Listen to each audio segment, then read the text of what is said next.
목사님께서 코로나로 격리 중이셔서 이제 제가 예배 인도를 하게 되었습니다. 오늘 하나님의 말씀은 출애굽기 20장 17절입니다. 출애굽기 20장 17절입니다. 113페이지입니다.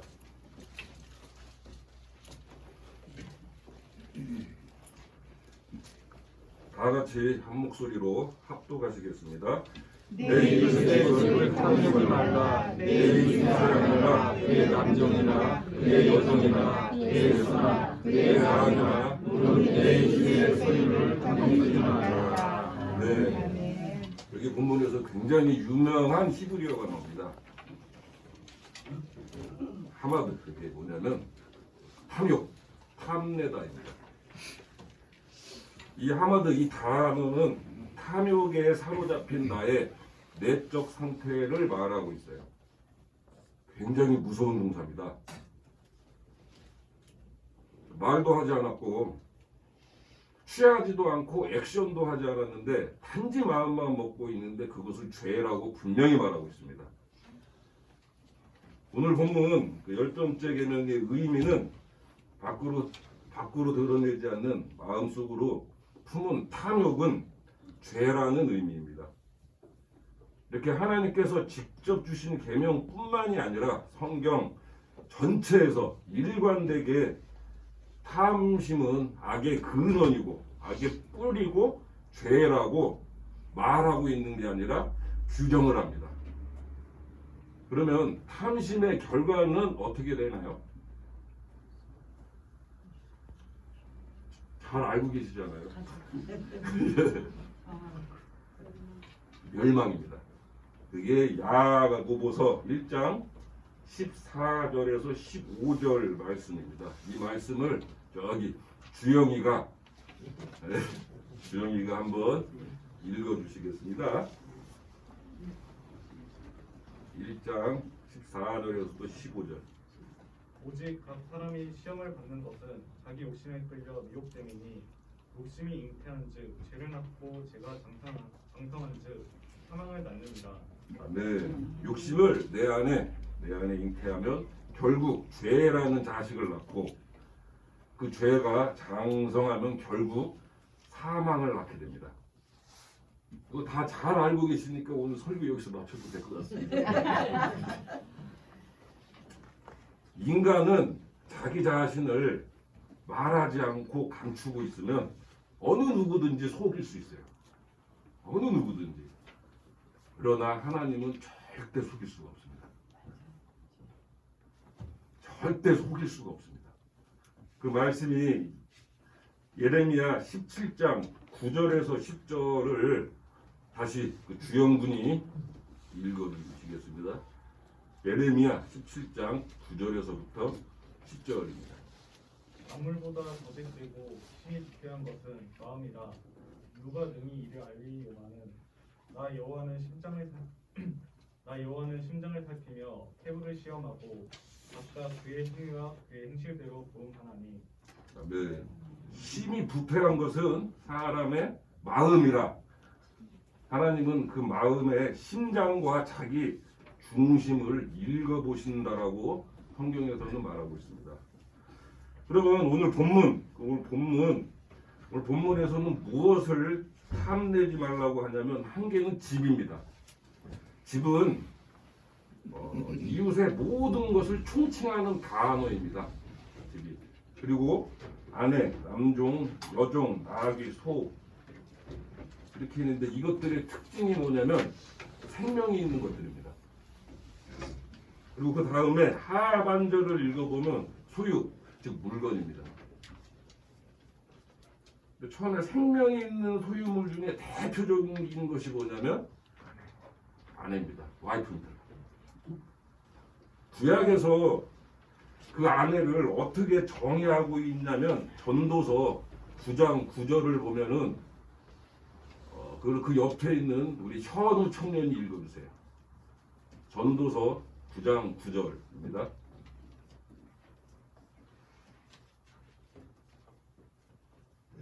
내 헛된 평생의 모든 날, 또 하나님이 해 아래서 내게 주신 모든 헛된 날에 사랑하는 아내와 함께 즐겁게 살지어다. 이는 내가 일평생에 해 아래서 수고하고 얻은 분복이니라.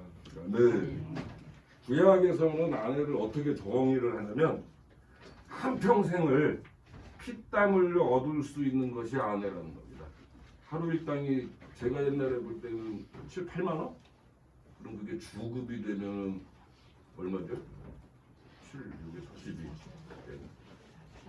예, 예.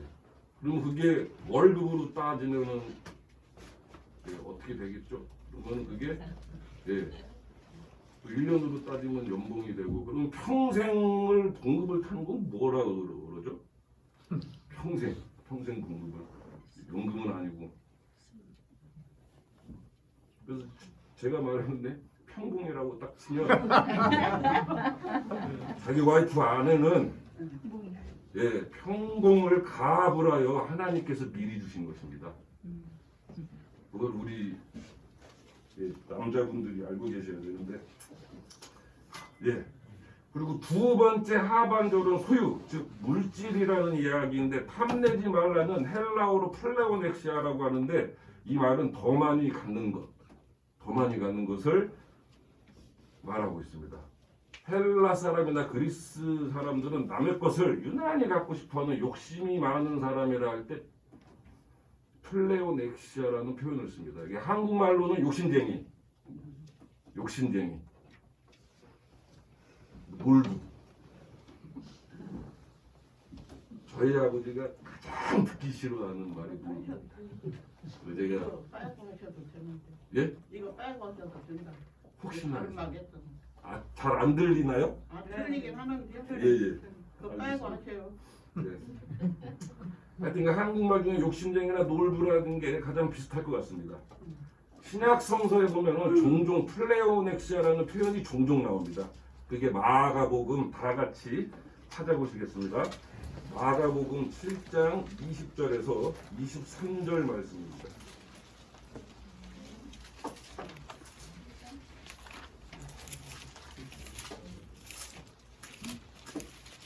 마가복음 7장 20절에서 23절.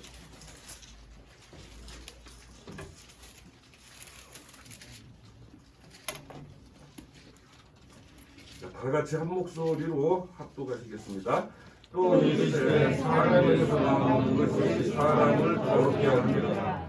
손에서 곧 사람의 마음에서 나오는 것은 악한 생각, 음란과 도둑질과 살인과 가늠과 탐욕과 악독과 숨김과 음탕과 질투와 비방과 번뇌와 음란함이니 이 모든 악한 것이 다 속에서 나와서 사람을 더럽게 합니다. 는 사람을 더럽게 하는 것 중에 하나가 탐욕이고 이때 플레오넥시아라는 표현이 있습니다. 남의 것을 갖고 싶은 그 유독한 욕망, 탐욕. 나에게 주어지지 않고 허락되지 않는 것을 가지고 싶은 욕망, 그건 선한 욕망과 구분됩니다. 그 타락한 욕망인 탐욕은 채워지지도 않고 만족을 모르는 욕망입니다. 예수님께서 인격이 아닌 상황이나 사물 그거를 인격화해서 말씀하시지는 않는데 유일하게 하나는 인격화해서 말했습니다. 그게 뭘까요? 하나님과 재물을 겸하여서 섬길 수가 없다. 그것만 유일하게 인격화해서 말씀하셨어요. 그게 마태복음 6장 24절인데 우리 현우 청년이 마태복음 6장 24절을 읽어주시겠습니다.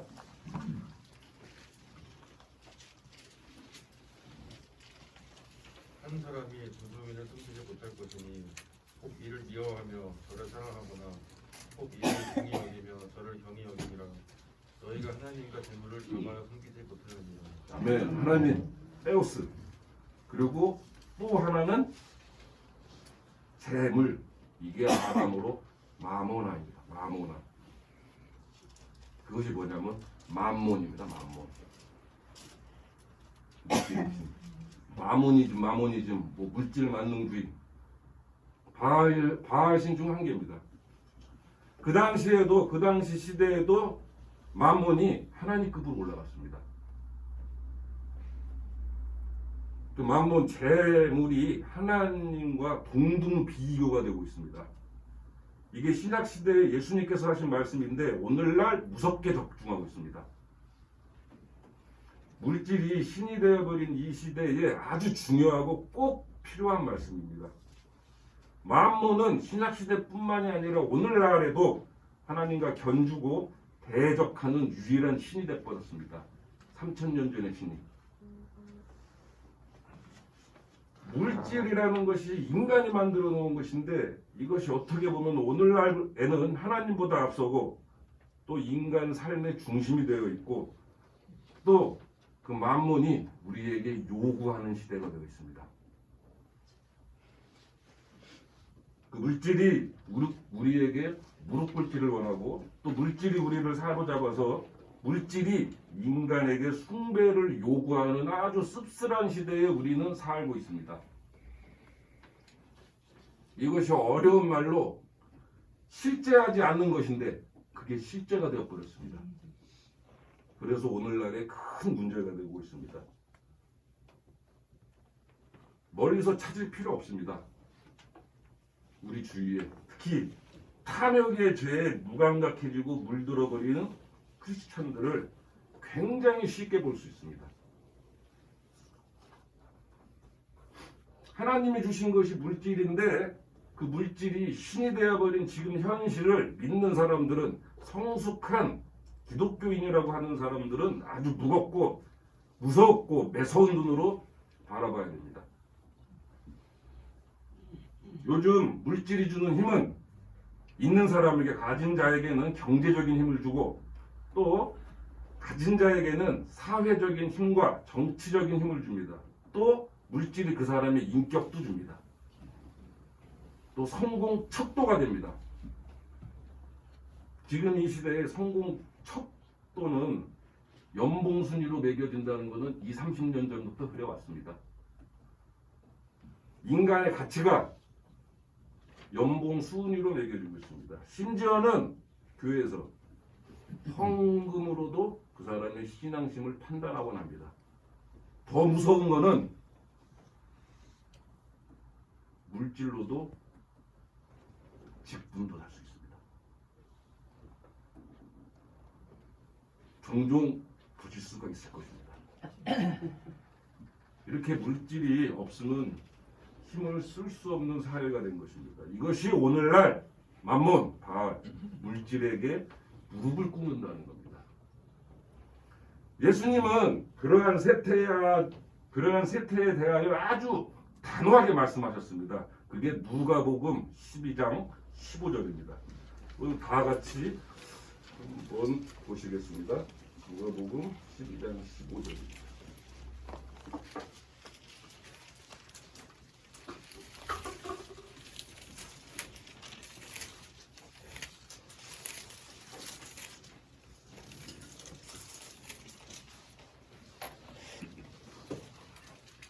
한 목소리로 합독하시겠습니다. 시작. 그들에게 이르시되 성령과 모든 탐심을 주시라. 사람의 생명이 그 소유에 넉넉함에 있지 아니하시고. 아멘. 생명은 소유의 넉넉함에 있지 않다고 말씀하시고 계십니다.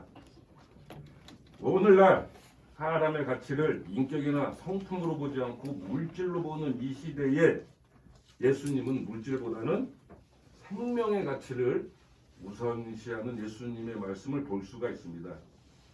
그 생명은 우리가 이 땅에서 가지고 있는 생명을 의미할 수도 있고 또 영원한 생명을 의미할 수도 있는데 더 정확한 것은 예수님을 통해서 받은 새 생명을 말하는 것입니다. 또 쉽게 얘기하면은 예수님께서 이 말씀을 통하여 우리 모두의 마음의 자리를 살펴보라 그 얘기입니다. 옛 생명으로 살고 있는가 새 생명으로 살고 있는가 그거를 만몬으로 빗대서 말씀하시는 것입니다. 15절 이 말씀 생명이 소유의 넉넉함이 있지 않다 만몬입니다. 이것이 예수님의 시각이고 성경 정신이고 성경 본질인 것입니다. 그렇다면 탐욕으로부터 나를 지켜내는 것이 굉장히 중요한데 그것은 자족에서부터 출발합니다. 자족.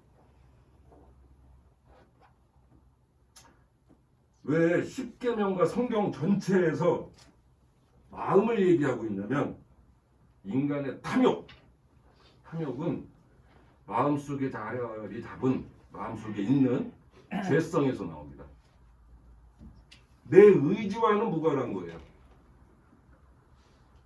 인간의 죄성도 있고 또 사탄의 유혹도 있습니다. 또 인간의 연약성에서도 있습니다. 그리고 또 사회적 문화가 될 수도 있습니다. 이런 것들이 우리가 평생 싸워야 할 영적 싸움인데 여기서 승리하는 것이 하나님 나라의 순례자가 되는 길입니다. 만족하고 자족은 틀린 겁니다. 만족은 내가 채워줘야 족함을 느끼는 것이고 자족은 내 스스로가 족함을 알고 있다는 것입니다. 어떠한 인간도 자기가 가지고 있는 것에 만족감을 느끼는 사람은 없습니다. 이것을 3000년 전에 예언한 사람이 있어요. 이게 전도서 5장 10절입니다. 그걸 우리 현우 청년이 읽어주세요. 전도서 5장 10절입니다.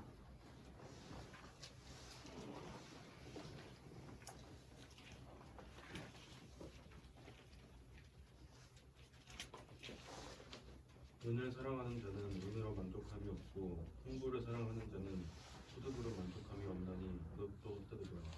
아멘. 어느 누구도 인간은 갈구하는 존재지 만족하는 존재가 아닙니다. 어느 누구도 만족하지 못한다면 스스로 끊어야 되는데 그것이 자족입니다.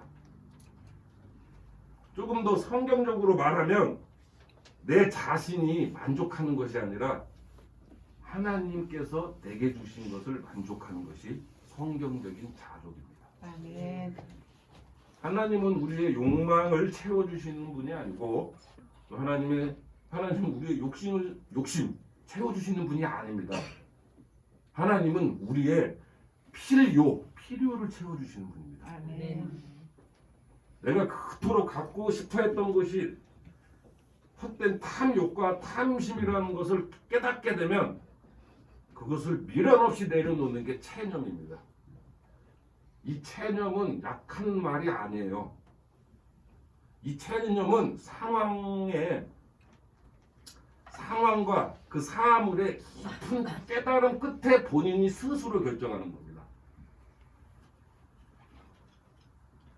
이것은 짐승하고 동물은 못합니다. 성숙한 인간만이 할 수 있습니다. 체념과 포기는 틀려요. 포기는 상대방의 힘을 아는 것이고 체념은 내 자신을 아는 겁니다. 그게 본질을 꿰뚫는 마음인 것입니다. 그것은 성숙한 인간만이 할 수 있습니다. 참된 의미의 체념은 좀 더 우리의 인생을 더 자유스럽게 할 수도 있고 풍성하게 할 수도 있고 아름답게 할 수도 있습니다. 그래야지 우리가 하나님 앞에서 더 당당해질 수도 있습니다. 성경의 디모데전서 6장 6절에서 7절 보시겠습니다. 신약 341쪽입니다.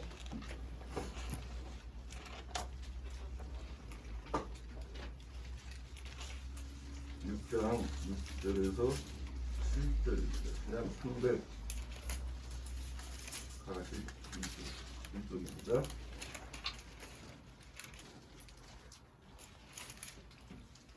다 같이 합독하시겠습니다. 시작. 그러나 철학하는 마음이 있으면 경건은 큰 이익이 되느니라. 우리가 세상에 아무것도 가지고 온 것이 없으며 또한 아무것도 가지고 가지 못하니라. 아멘. 이게 자족하는 마음이 있으면 탐욕에서 벗어날 수가 있다는 이야기인 것이죠. 더 이상 더더더 막 욕심내지 말고 현재 있는 것에 만족하면서 살라라는 말씀입니다. 특히 이방인들에게 복음을 전하기 위해서 자기의 학벌과 명예와 권력을 모두 인간의 배설물처럼 여겼던 사도 바울은 이게 빌립보서 4장 11절 우리 한 번 더 찾아볼까요? 빌립보서 4장 11절입니다.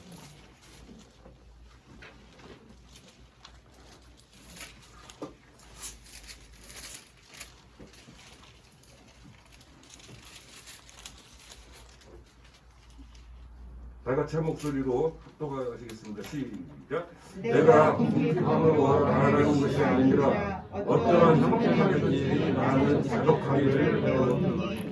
네. 아멘.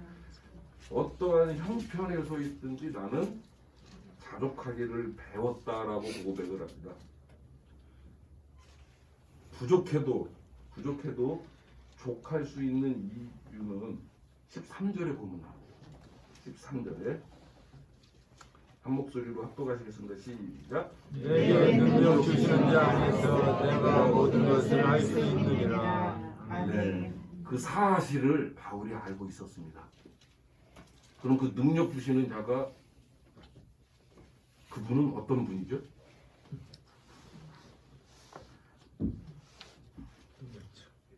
그분은 갈라디아에서 5장 16절에 바울이 또 고백을 하는데 제가 읽겠습니다. 성령을 따라 행하면 육체의 욕심을 이루지 아니하리라. 아멘. 이렇게 신앙 고백하고 있습니다. 결론입니다. 내 안에서 솟아오르는 탐욕을 누르고 탐욕과 탐심을 다스리는 사람이 하나님의 은혜에 만족하며 사는 신앙인입니다. 탐욕과 탐심은 자족하면 사라지고 자족하면서 살아가기 위해서는 성령님께서 인도하시는 대로 살아가야만 합니다. 아멘. 그러기 위해서는 우리는 하나님이 주시는 새 생명으로 매 순간순간 기도하면서 자족의 영성을 깨우쳐야 되고 우리 안에 살아계신 내주하고 계신 성령님께서 주신 그 영성으로 새 생명으로 죄성에서 나오는 탐욕, 탐심, 욕심을 이겨내는 저와 우리 성도님들이 되기를 기도합니다. 아멘. 찬송가